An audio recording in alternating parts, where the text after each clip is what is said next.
Question ये है कि if x is directly proportional to y, x equals to 10, when y equals to 8, then the value of x and y then the what is the value of x when y equals to 36। अब देखो directly proportional मैंने अभी आपको पिछले question में बताया कि directly proportional क्या होता है। अगर x जो है डायरेक्टली प्रोपोर्शनल टू y है, x जो है y के अनुक्रमानुपाती है, इसका मतलब ये हुआ कि जब हम x की वैल्यू बढ़ाएंगे तो y की वैल्यू भी बढ़ेगी। ठीक है, अगर मैं x की वैल्यू 1 रखता हूँ, y की वैल्यू 2 रखता हूँ, ठीक है, अगर मैं x को 2 बढ़ाता हूँ तो y भी 2 से बढ़ेगा, x को मैं 4 बढ़ाता हूँ तो y भी 4 से बढ़ेगा, x को मैं 6 से डिवाइड करता हूँ तो y भी 6 से डिवाइड करेगा। बात को समझ रहे हैं आप?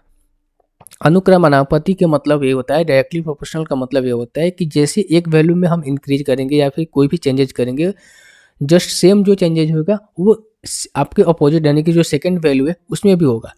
ठीक है, अगर मैं पहली वैल्यू को बढ़ाऊंगा तो दूसरी वैल्यू भी बढ़ेगी, दूसरी वैल्यू को घटाऊंगा तो उसके अनुसार दूसरी वैल्यू भी घटेगी, पहली वैल्यू भी घटेगी। तो ये चीज़ आप समझ गए होंगे, उम्मीद करते हैं ये चीज़ आपको समझ में आ रहा होगा। ठीक है, अब देखो यहाँ पर ये बोला गया है ना, x is directly proportional to y, x equals to 10। अगर x इक्वल्स टू 10 कब है? जब y इक्वल्स टू क्या है आपका 8 है, y इक्वल्स टू 8 है। ठीक है, अब इसको रेशियो में समझो। अगर हम रेशियो में अगर इसको काटे तो कर सकते हैं कि 5:4। ठीक है, 5:4।